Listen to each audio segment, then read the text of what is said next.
आज दिनांक 2 फरवरी 2022 को संकल्प आईएएस कोचिंग चैनल रघुवर प्रसाद के तरफ से भारत के संविधान की विशेषता के विषय में जानकारी दी जा रही है। इस जानकारी को अध्ययन करने के लिए आईएएस के दृष्टिकोण से जो अध्ययन करता है, जो पाठक हैं, उनको मेरे तरफ से धन्यवाद।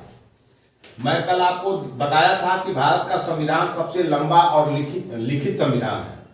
तो इसके विषय में आपको मैं यहां तक बता दिया था कि मूल रूप से भारत के संविधान में कितने अनुच्छेद थे, कितनी अनुसूचियां थी, कितने भाग थे, और फिर उसको 1919 तक इसमें कितने अनुच्छेद हो गए और कितनी अनुसूचियां हो गई और कितने जो है उसके भाग हो गए। तो इसको मैं बता दिया था। अब सन 1951 से हुए विभिन्न संशोधनों, सन 1951 से हुए विभिन्न संशोधनों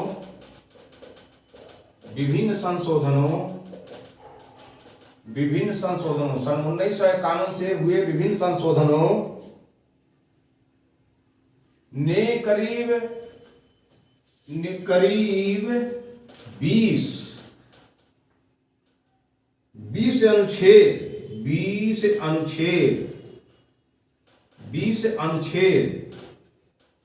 अनुच्छेद व एक भाग 20 अनुच्छेद व एक भाग। वो भाग संख्या है जो है 12, भाग संख्या है 7। ये 5 हुआ और रोमन में मिला के 7 हुआ। ये 5 2 7 को हटा दिया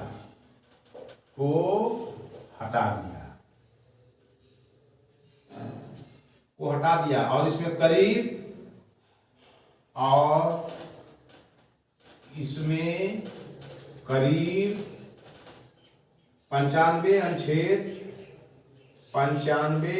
अनुच्छेद, इनमें करीब 95 अनुच्छेद 4 भागों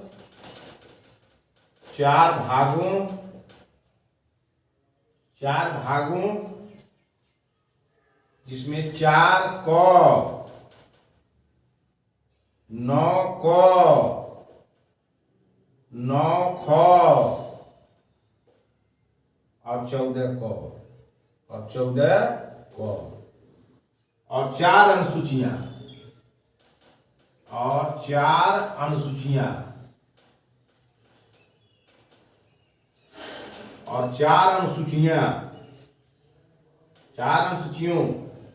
जिसमें 9वीं अनुसूची, 10वीं अनुसूची, 11वीं अनुसूची और 12वीं अनुसूची को जोड़ा गया।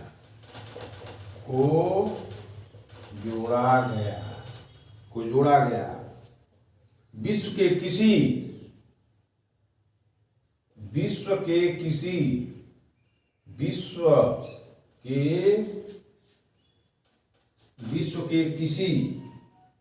अन्य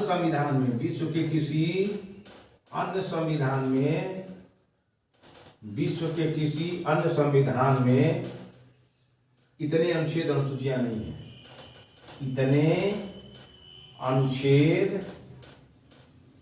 इतने अनुच्छेद और अनुसूचियां नहीं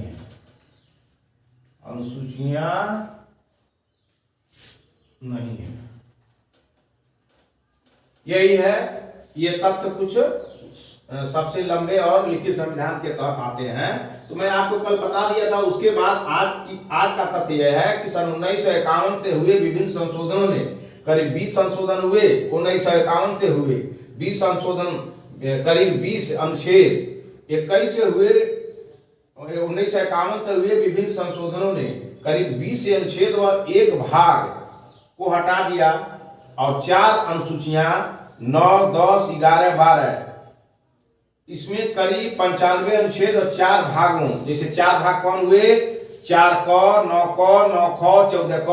याद रखिएगा 1951 में जो 20 अनुच्छेद को हटा दिया गया, 1951 में संशोधन हुआ तो 20 अनुच्छेद और एक भाग तो एक भाग वो कौन था? अगर पूछ दे सवाल कि 1951 में जो 20 अनुच्छेद को हटा दिया गया और एक भाग को हटा दिया गया, तो 1951 में हटाए गए भाग कौन थे? 5वां, 6वां, 7वां, 8वां।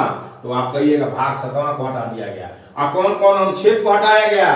तो जो इस और उसमें अनुच्छेद थे 4 क, 9 क, 9 ख, 14 क। तो याद रखिएगा 4 क, 9 क, 9 ख, 4 क, 9 क, 9 ख और 14 क। और 4 अनुसूचियां, ये 4 अनुसूची कौन जोड़ा गया? 9, 10, 11, 12।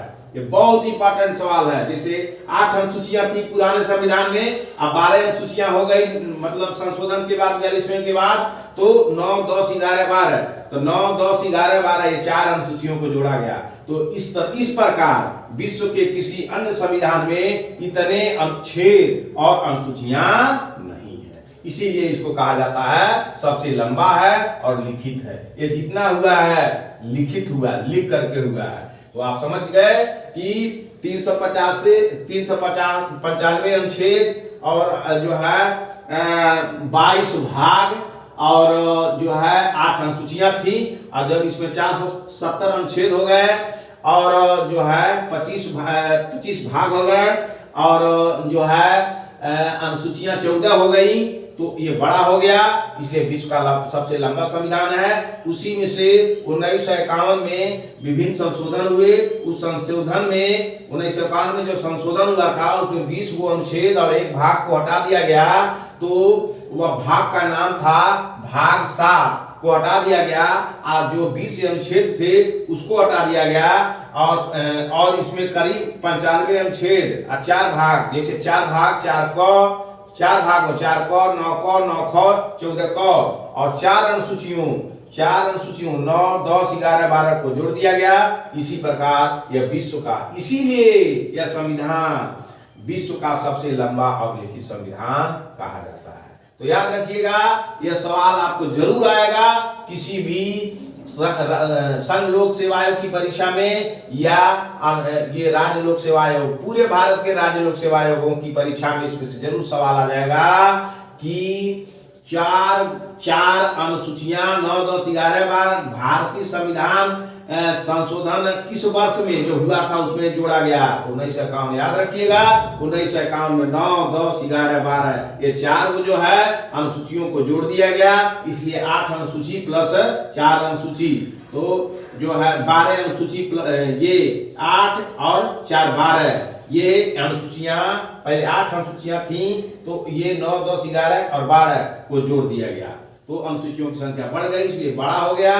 और इसमें करीब 95 अनुच्छेद, 4 भाग 4 क, 9 क, 9 ख, 14 क और 4 अनुसूचियां 9, 10, 11, 12 को जोड़ा गया।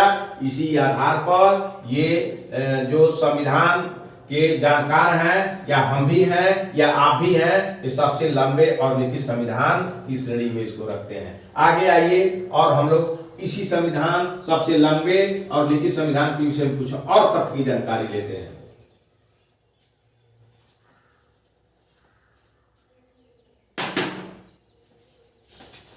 ये पढ़ने से आपको बड़ी मजा आएगा, तो इसलिए इसको खूब बढ़िया से पढ़िए। इसको कोई भी पढ़ सकता है, जो आईएएस की तैयारी कर रहे हैं वह भी, जो राज्य लोक सेवा आयोगों की तैयारी करते हैं वो भी, एक क्लर्क की तैयारी करने वाले वो भी, और एक राजनेता, एक समाजविद, एक समाज में काम करने वाले सोशल एक्टिविस्ट, सब इसको पढ़ सकते हैं। और इसको पढ़ने से बड़ी फायदा है। जब किसी व्यवस्था से के तहत आप सांस ले रहे हैं इस धरती पर, तो इस व्यवस्था को जानना तो बहुत जरूरी है ना। केवल आईएएस की परीक्षा देने वाले के लिए जरूरी नहीं है। इस देश में जो भी लोग हैं, जो नागरिक हैं, उन सबको जानना बहुत जरूरी है। तो आइए अब हम चलते हैं सबसे लंबे और लिखित संविधान के कुछ आगे की तरफ कुछ और तथ्य हैं। भारत के संविधान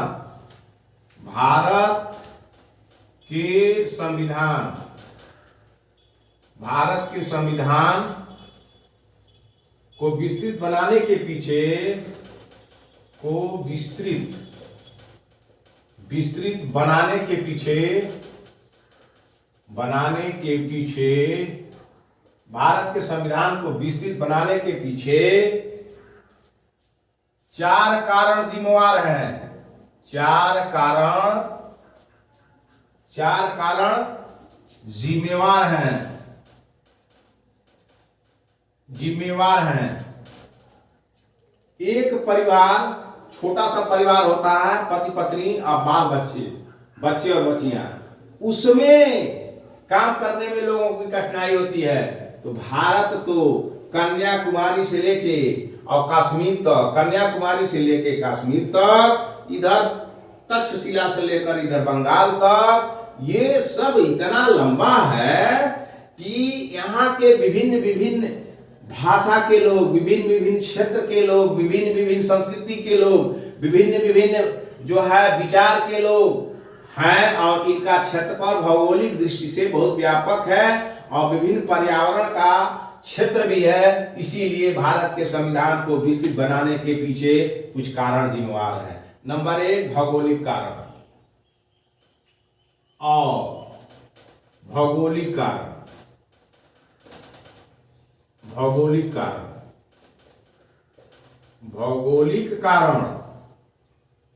भारत का विस्तार और विविधता। भारत का विस्तार और विविधता।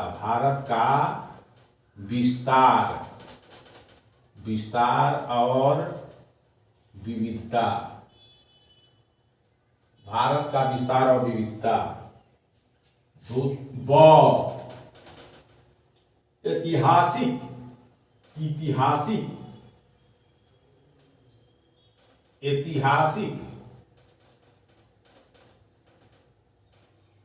ऐतिहासिक इसके उदाहरण के रूप में, इसके उदाहरण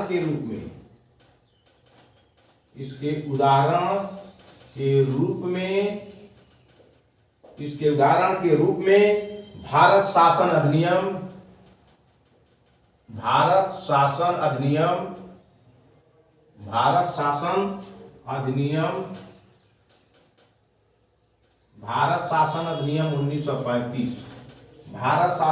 1935 के प्रभाव को देखा जा सकता है। 1935 के प्रभाव को देखा जा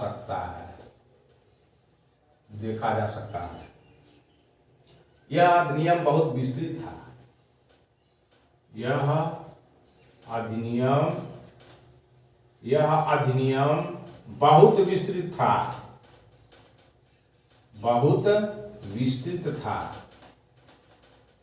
यह अधिनियम बहुत विस्तृत था। 100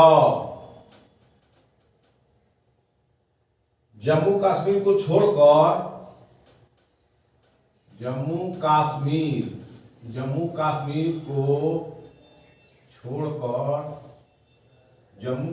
को छोड़कर केंद्र और राज्यों के लिए एकल संविधान। जम्मू कश्मीर को छोड़कर केंद्र और राज्यों के लिए एकल संविधान।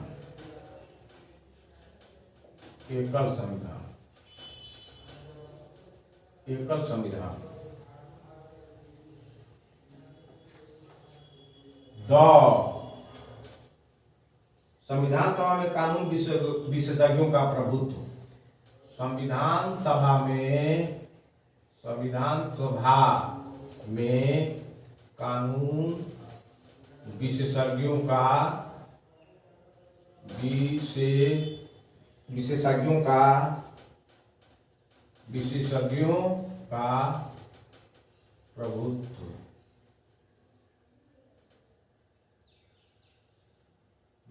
का प्रभुत्व।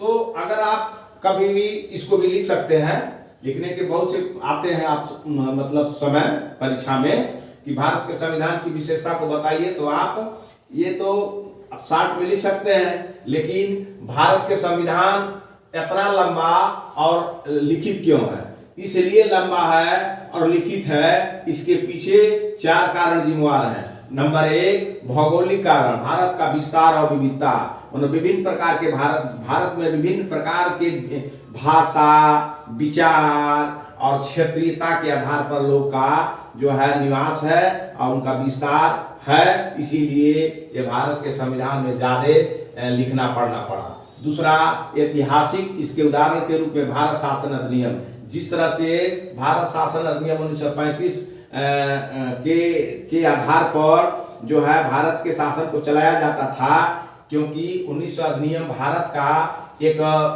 कहिए कि भारत के पूर्व का संविधान 1935 का संविधान ही है।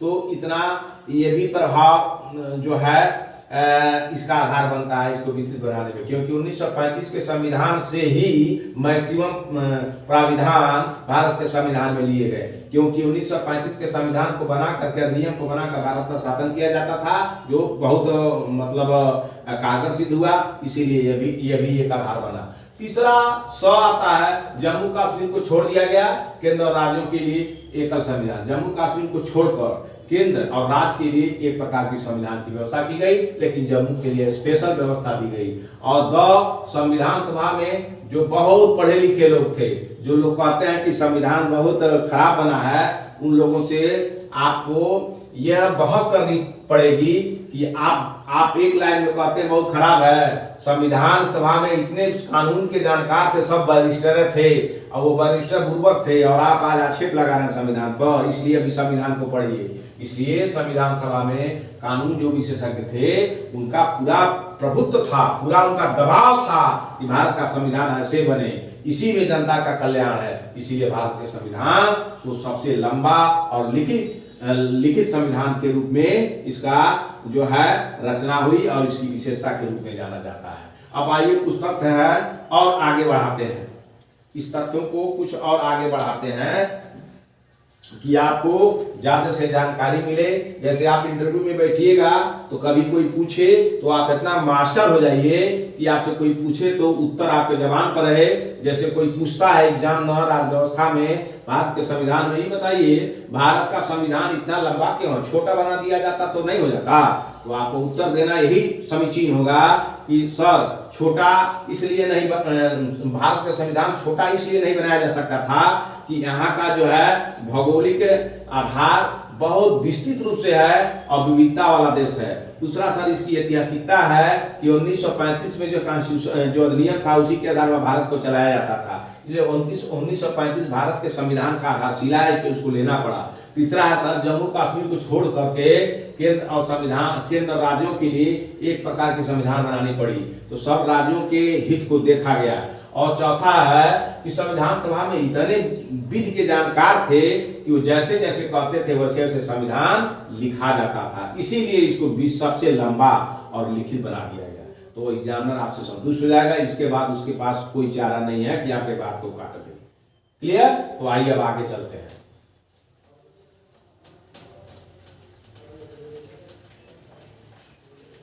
आइए हम आपको आगे ले चलते हैं। इसको आप पढ़ लीजिएगा तो संविधान का पट्टा एकदम पूर्जा खोल दीजिएगा। इसको पढ़ लीजिएगा बढ़िया से, अगर तो संविधान का पूर्जा खोल दीजिएगा और जानकारी हो जाएगी। तो समझिए इस चीज को पढ़ने के लिए LLB में भी संविधान को पढ़ाया जाता है, जो विधि की पढ़ाई होती है उसमें संविधान को पढ़ाया जाता है, इसीलिए इसको अच्छी तरह से समझिए। तो इसमें इसके कुछ तथ्य ये है कि संविधान में सिर्फ शासन के मौलिक सिद्धांत, संविधान में सिर्फ शासन के मौलिक सिद्धांत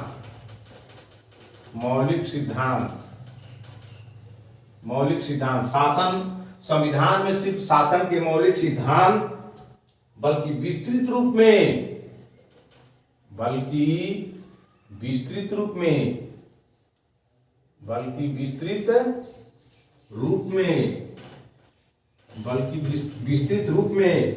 प्रशासनिक प्रावधान भी विद्यमान है। प्रशासनिक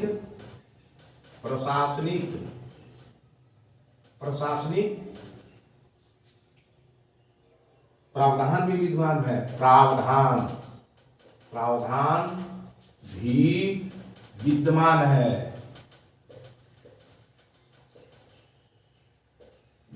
है। इसके अतिरिक्त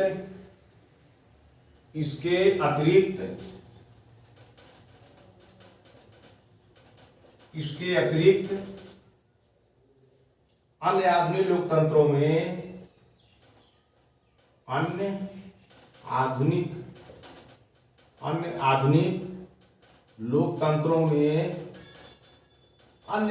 लोकतंत्रों में इसके अतिरिक्त अन्य आधुनिक लोकतंत्रों में जिन मामलों का आम विधानों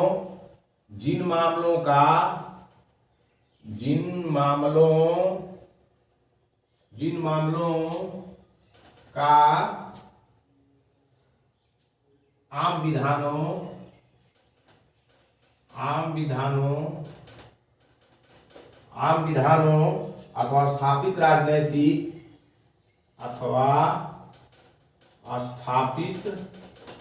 राजनीतिक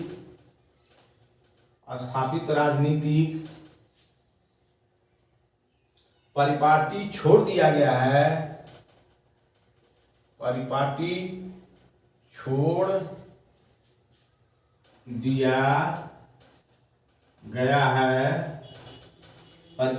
दिया गया है, उन्हें भी भारत के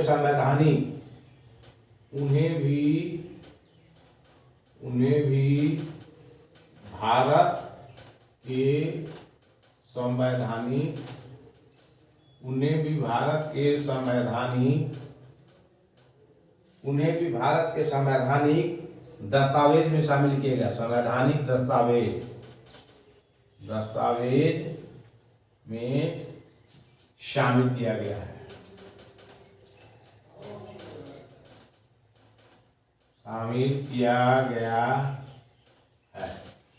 ये सबसे लंबे और लिखित संविधान के कुछ तथ्य भी हैं। ये क्या है, संविधान में सिर्फ शासन के मौलिक सिद्धांत ही नहीं रखा गया कि शासन कैसे चलाया जाएगा, केवल यही नहीं है, यह बल्कि जो है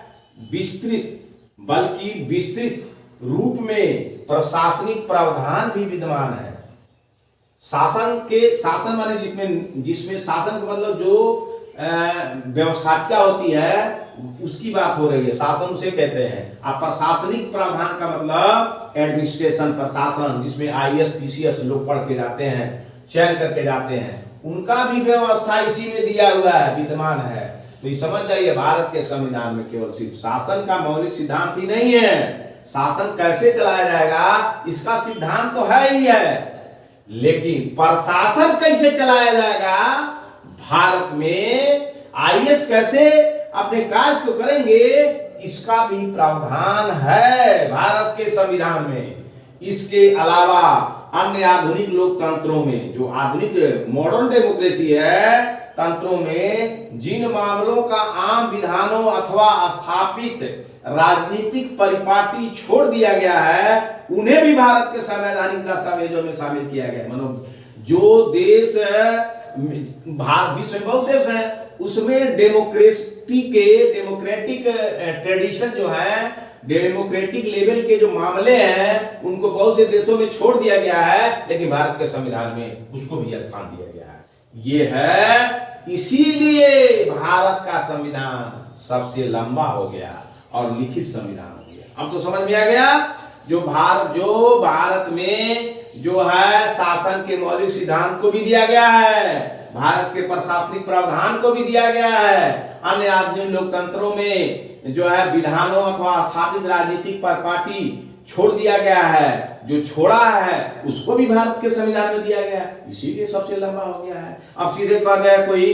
कि भारत का संविधान लंबा और लिखित संविधान है, तो इतने कह के थोड़ा ज्यादा इतने कहने से आपका जान नहीं छूटेगा, आपको बताना होगा कि भारत का संविधान सबसे लंबा क्यों है और लिखित क्यों है। इसीलिए इतना तक मैं आपको आज बताया हूं कि भारत का संविधान इसी कारण से इतना लंबा है, इतना लिखित है कि कहीं कोई इधर उधर न कर पावे। पहला विस्तृत क्षेत्र में है, भारत का जो है भौगोलिक क्षेत्र है, ये भी एक कारण है। भारत की 1935 के अधिनियम ऐतिहासिकता के रूप में गवाह है। दूसरा जम्मू कश्मीर, तीसरा जम्मू और कश्मीर को छोड़ करके सभी जो है केंद्र और राज्यों के लिए एक तरह का संविधान है। चौथा, भारत के विधान सभा में जितने कानूनविद हैं उनकी संख्या ज्यादा थी, उनका प्रभुत्व ज्यादा था, यानी उनका शक्ति बहुत ज्यादा थी, उनका कहना था संविधान ऐसे लिखिए, ऐसे लिखिए, ऐसे लिखिए, इसलिए भारत का संविधान लंबा हो गया, लिखित हो गया। इसीलिए हम इसको जानेंगे तो लिखित और लंबे संविधान के विषय में चर्चा कर देंगे। अब आइए नेक्स्ट, इसका जो है भारतीय संविधान की पहचान है, आप इसको जानिए। नेक्स्ट जो है भारतीय संविधान की पहचान है, इसको जानिए और एक एक करके आप पढ़िएगा तो भारत के संविधान को अच्छी तरह से समझ में आपके आ जाएगा। और जब समझ में संविधान आ जाएगा तो बहुत अच्छी तरह से सोशल एक्टिविस्ट बन सकते हैं, एडमिनिस्ट्रेटर बन सकते हैं, और जो है शासनिक अधिकारी बन सकते हैं, पॉलिटिकल ऑफिसर बन सकते हैं, एडमिनिस्ट्रेटिव ऑफिसर बन सकते हैं, सोशल एक्टिविस्ट बन सकते हैं, और जो है समाचार पत्रों के माध्यम से जो लोग आज डिबेट करते हैं वो भी कर सकते हैं, और जनता की रक्षा भी करवा सकते हैं और कर सकते हैं। तो इसलिए अब आइए, भारत के संविधान की दूसरी विशेषता है विभिन्न स्रोतों से विहित है। विभिन्न स्रोतों से विहित है, विभिन्न स्रोतों से विहित है, विभिन्न स्रोतों से विहित है, विभिन्न स्रोतों से विहित, यह दूसरी विशेषता है। मैं इस पर चर्चा कर दूंगा क्योंकि अब मैं अपने ड्यूटी पर जा रहा हूं, और जितना मैं इसको पढ़ाया कि किस कारण से भारत का संविधान विस्तृत है और लिखित है वो आप याद कर लीजिए, अपने दिमाग में रखिए। और विभिन्न स्रोतों से विहित है, उन्होंने एक जगह नहीं रखा गया था, ज्ञानियों ने इसको इधर से उधर से ढूंढ के लाया है। ठीक है, तो कमल जी आइए। तो विभिन्न स्रोतों से विहित है, यह विभिन्न स्रोतों से विहित है, इसे कल हम इस पर प्रकाश डालेंगे। इसलिए भारत का संविधान जो है बहुत विस्तृत है और लिखित है, इस पर हमने बृहद रूप से चर्चा कर दिया और लेक्चर इस पर दे दिया। अब आपका काम है इसको समझना, बुझना, लिखना, पढ़ना, और अब कल हम चर्चा करेंगे विभिन्न स्रोतों से भारत का संविधान विहित है। धन्यवाद, हमारे पाठकों को मेरे तरफ से स्वागत है।